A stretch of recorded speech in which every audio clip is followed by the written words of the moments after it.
अस्सलाम वालेकुम नाजरीन। पिछली किस्त में आपने देखा कि आलिम शाह के आदमी उस्मान को गिरफ्तार करके कोनिया की तरफ ले जा रहे थे कि उस्मान ने रस्सी काट कर हमला कर दिया था। इसी दौरान कनूर अल्प ने उस्मान को निज़ा मार दिया था जो उस्मान के जिस्म के आर पार हो गया था, लेकिन उस्मान वहां से भागने में कामयाब हो गया था। दूसरी जानिब सोगत में आलिम शाह उस्मान के सिपाहियों को कोड़े मरवा रहा था। आखिर में उस्मान शदीद जख्मी हालत में था और वो बहुत तकलीफ में अपने जिस्म से नेज़ा निकाल लेता है, लेकिन फिर वो गिर कर बेहोश हो गया था। इस किस्त के आगाज में कोनूर और उसके सिपाही उस जगह पहुंचते हैं तो उस्मान वहां से जा चुका था, लेकिन कोनूर का नेज़ा वहीं पड़ा था। खून के निशानात देकर कोनूर कहता है, चारों तरफ फैल जाओ, उसका जख्म गहरा है, वो ज्यादा दूर नहीं जा सकता, उसे तलाश करो। यह सुनकर सिपाही हरकत में आ जाते हैं। उस्मान एक जगह छुप कर बैठा था। कुछ सिपाही वहां पहुंचते हैं तो उस्मान अचानक उन पर हमला कर देता है। इस तरह उस्मान उन सिपाहियों को गिरा देता है और फिर कहता है, ये रास्ता तो कान की तरफ जाता है, मुझे वहां जाना चाहिए। यह कहकर वो आगे बढ़ जाता है। दूसरी जानब तुर्गत और उसके सिपाही बेस बदल कर एनागोल किले में दाखिल हो जाते हैं। घोड़ा गाड़ी से उतरकर वो इधर उधर बिखर जाते हैं और इर्द गिर्द का जायजा लेने लगते हैं। इसी दौरान सोगत में एक आदमी ढोल बजाते हुए कह रहा था, ऐ लोगो सुनो और सबको बता दो, अर्तुगरुल गाजी का बेटा उस्मान एक बागी और मुजरिम है। वो सल्जूकियों के खिलाफ होकर मुकदमे से फरार हो गया है। वो जहाँ भी मिला उसे सजा दी जाएगी।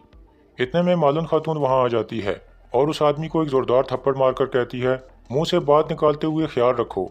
इसी दौरान आसपास के लोग कह रहे थे, उस्मान साहब ऐसा कुछ नहीं कर सकते। दूसरी तरफ उस्मान एक कान के पास पहुंच चुका था और फिर वो उसके अंदर दाखिल हो जाता है। सोगत में मालून खातून आलिम शाह के सामने पहुंच जाती है और उसे कहती है, उस्मान साहब के साथ जो किया गया है क्या वो तुर्क रवायात में मौजूद है? तो आलिम शाह कहता है, मालून खातून उमर साहब की इकलौती बेटी और उस्मान साहब के वारिस की वालिदा, मुझे बहुत अफसोस है कि हमारी मुलाकात ऐसी सूरत हाल में हुई है। मालून कहती है, आपको कितना अफसोस है ये तो आपके चेहरे से नजर आ रहा है, आप खुद को जहमत मत दीजिए। आलिम शाह कहता है, मुझे हकीकत में अफसोस है क्योंकि मुझे उस्मान के बेगुनाह होने का यकीन है, लेकिन उस्मान जैसा शख्स अपने ऊपर लगे इल्जामात से इनकार की बजाय भाग क्यों खड़ा हुआ? मुकदमे से भागने का मतलब है कि उसे किसी चीज़ का डर है। तो मालून कहती है, उन्होंने लाजमी किसी वजह से ऐसा किया होगा, उनके बेगुनाह होने का मुझे ज़रा बराबर भी शक नहीं है। हम मुसीबतों से बहुत अच्छी तरह से वाकिफ़ हैं और उनसे जान छुड़ाने से भी अच्छी तरह वाकिफ़ हैं। आप हरगिज़ फिक्र ना कीजिए, आपको इसका हिसाब चुकाना होगा वज़ीर आलिम शाह। यह कहकर मालून खातून वहाँ से चली जाती है।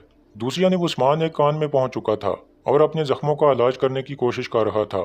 फिर वो गर्म खंजर की मदद से तीर को जिस्म से बाहर निकाल देता है। इसके बाद वो अपने सीने पर लगे जख्म का इलाज करने लगता है।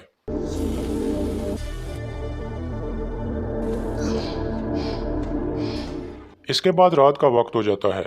काई कबीले में बाला कह रही थी, वो उस्मान साहब को कोनिया नहीं ले जा पाए, लेकिन अब वो कहाँ होंगे और क्या कर रहे होंगे? तो शेख अदबाली कहते हैं, इत्मीनान रखो बेटी, वो इस कुएं से भी निकल ही जाएंगे अल्लाह के हुक्म से। सलजान कहती है, इंशाल्लाह वो निकल आएगा, ज़रूर उसके पास कोई मंसूबा होगा। फिर शेख अदबाली कहते हैं, मैं सुल्तान से मशावरत के लिए कोनिया जाऊँगा और पता लगाऊंगा कि मामला क्या है। इतने में बाहर से एक सिपाही कहता है, वज़ीर आलिम शाह आ रहे हैं। दूसरी तरफ मारी निकोला के पास पहुंचती है तो निकोला कहता है, मेरी प्यारी बीवी मारी, इस लिबास में तुम ज़्यादा अच्छी लग रही हो। तुर्कों का दिया हुआ वो लिबास तो बहुत गंदा था, मगर अब तुम एक हकीकी शहजादी लग रही हो। मारी कहती है, इंसानों को ताकत और इज्जत देने वाले लिबास नहीं होते निकोला। जिस उस्मान और तुर्गत को तुम कभी शिकस्त नहीं दे सके, वो सब के सब दिल से ताकत हासिल करते हैं, मगर तुम्हारे पास वो ताकत नहीं है। तुम कभी भी मेरे पसंदीदा शख्स नहीं बन सकते निकोला। यह सुनकर निकोला काफ़ी गुस्से में आ जाता है और कहता है, तुम कहाँ हो मारी? तुम मेरे किले में हो और जिन आदमियों की तुम तारीफें कर रही हो उनको कुछ भी पता लगे बगैर मैं तुम्हें यहाँ उठा लाया हूँ। असल ताकत यह है, क्या ये काफ़ी नहीं है? बल्कि मैं इससे भी कहीं ज़्यादा ताकतवर हूँ। फिर मारी पूछती है, कोर्नेलिया कहाँ है? तो निकोला कहता है, वो कुछ आराम करना चाहती थी। आज रात हम इकट्ठे खाना खाएंगे, तुम यकीन करो मारी, खाना बहुत ही मज़ेदार होगा। मारी कहती है, तुम्हारे साथ आखिरी खाना खाना ही पड़ेगा निकोला। इसके बाद मारी एक कुर्सी पर बैठ जाती है तो निकोला कहता है, तुम्हारी सहेली का नाम कोर्नेलिया था? यह कहकर वो बर्तन उठाता है तो उसके नीचे एक इंसानी खोपड़ी पड़ी हुई थी। फिर निकोला कहता है, कोर्नेलिया बहुत अच्छी तरह से पक गई है। यह देखकर मारी बहुत परेशान हो जाती है। इसी दौरान तुर्गत और उसके सिपाही भी किले में मौजूद थे। तुर्गत एक साथी को इशारा करता है तो वो आग वाला तीर चला देता है, जिसके बाद एक घोड़ा गाड़ी में आग भड़क उठती है। यह देखकर हर तरफ शोर मच जाता है कि आग लग गई है, जल्दी से पानी लाओ। बहुत सारे सिपाही आग को बुझाने में लग जाते हैं।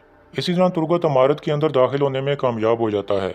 दूसरी तरफ आलिम शाह काई कबीले में मौजूद था और कह रहा था, तुर्क रवायात हैं, کہ सरदार की नशिस्त को खाली नहीं रखा जा सकता। शेख अदबाली कहते हैं, इस नशिस्त का मालिक जिंदा सलामत है अल्हम्दुलिल्लाह। अगर कोई मुश्किल हुई तो हम हल कर लेंगे वजीर साहब। तो आलिम शाह कहता है, बेशक आपकी बात सही है, मगर ये वक्त सुलह का वक्त नहीं है। हम चारों तरफ से दुश्मनों में घिरे हुए हैं। किलेदारों की हिम्मत बहुत बड़ी हुई है। अब अगर उस्मान साहब यहाँ नहीं हैं तो किसी और शख्स का सरदारी नशिस्त पर बैठना ज़रूरी है, और वो शख्स गुंदुज साहब हैं। ये सुनकर मालून खातून कहती है, जैसा कि शेख अदबाली ने फरमाया है, हमारे सरदार उस्मान साहब जिंदा हैं, मजीद किसी चीज़ की ज़रूरत नहीं है।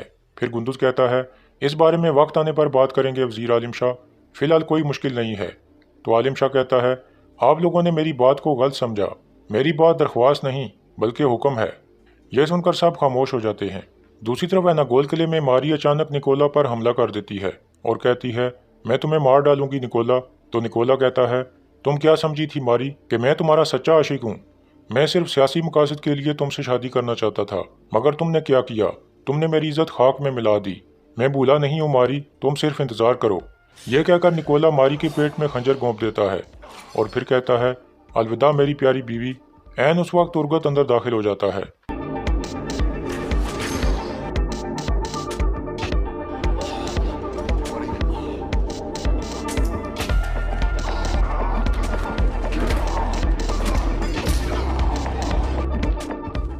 इसी दौरान कॉर्नेलिया एक कमरे में बंद थी तो उसे बाहर से लड़ाई की आवाज़ें आने लगती हैं। यह सुनकर वो उठ खड़ी होती है। तुर्गत के सिपाही किले के सिपाहियों को मार रहे थे। कुछ देर बाद वो उन्हें मारकर आगे बढ़ने लगते हैं तो कॉर्नेलिया कहती है, मुझे निकालो यहाँ से, मुझे बचाओ। ये आवाज़ें सुनकर कुतान दरवाज़ा खोलकर अंदर आ जाता है तो कॉर्नेलिया सुकून का सांस लेती है। फिर कुतान कहता है, हम तुम्हें और मारी को बचाने आए हैं, निकोला का कमरा कहाँ है?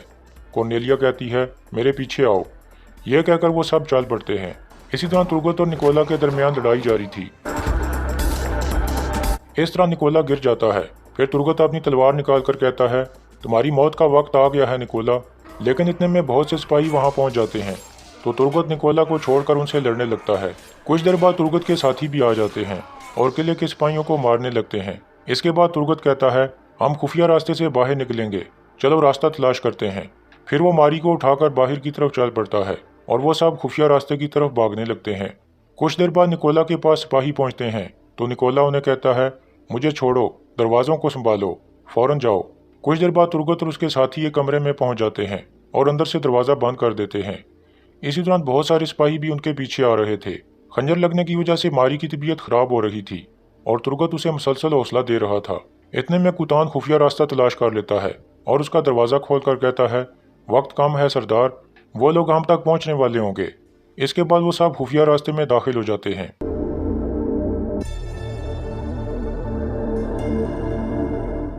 दूसरी तरफ उस्मान एक गार मकान में मौजूद था और कुछ आराम कर रहा था। इतने में एक सांप उस्मान के करीब पहुंच जाता है तो उस्मान उसे पकड़ लेता है और कहता है, शुक्र अल्हम्दुलिल्लाह, क्योंकि उस्मान उस सांप को खाकर अपनी भूख मिटाना चाहता था।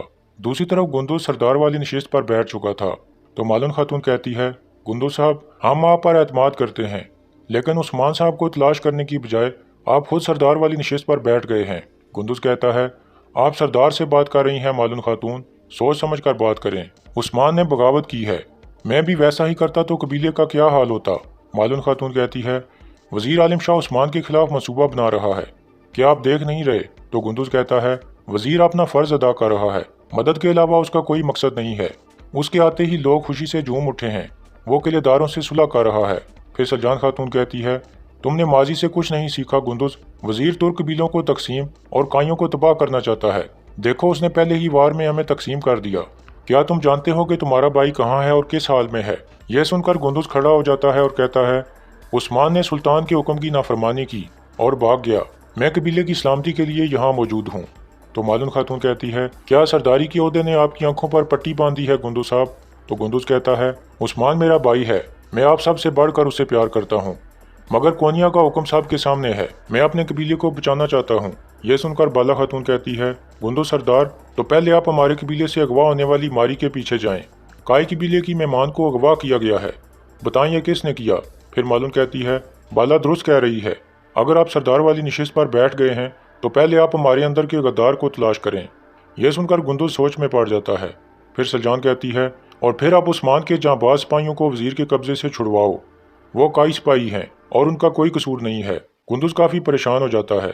इसके बाद सलजान कहती है, ख़वातीन, हमारे जाने का वक्त है क्योंकि कुंदुज साहब ने बहुत काम करने हैं। यह कहकर वो तीनों बाहर की तरफ चल पड़ती हैं। उनके जाने के बाद आयशा कहती है, अब हम क्या करेंगे कुंदुज? क्या वज़ीर पर भरोसा करके हमने गलती तो नहीं कर दी? कुंदुज गुस्से में कहता है, मैंने जो कुछ भी किया है अपने कबीले के लिए किया है आयशा। बाला और मालन पर नज़र रखो, ये बिल्कुल भी चैन से नहीं बैठेंगी।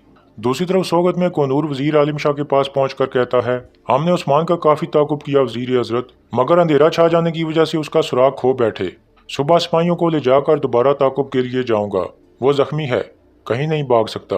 आलिम शाह कहता है, बेहतरीन, गलती नहीं होनी चाहिए कोनूर। उस्मान जहाँ मिले मट्टी में मिला दिया जाए, उसके साथ उसकी साख भी ख़त्म हो जाएगी।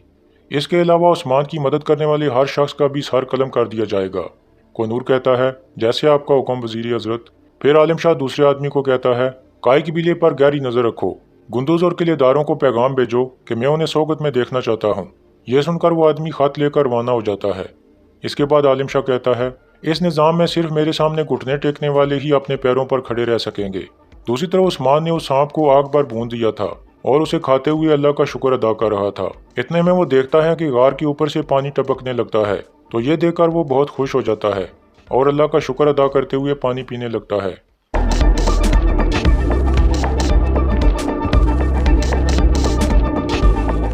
इसके बाद सुबह सवेरे का वक्त हो जाता है। बुरहान अपनी तलवार पकड़कर कह रहा था, मैं तुम्हारा इंतकाम लूंगा गोंजा, मगर पहले अपने सरदार को तलाश करना ज़रूरी है। यह कहकर वो खड़ा हो जाता है, तो इतने में उसे ख्याल आता है जैसे गोंजा कह रही हो, मत जाओ बुरहान। तो बुरहान रुक जाता है और कहता है, मैं नहीं जाऊंगा गोंजा। दूसरी तरफ गार में उस्मान नींद से जागने लगता है। इसी दौरान आलिम शाह के आदमी भी उस्मान की तलाश में निकल चुके थे और कोई निशान ढूंढ रहे थे। कोनूर की आवाज़ सुनकर उस्मान चौंक जाता है और वहां से निकलने की तैयारी करने लगता है।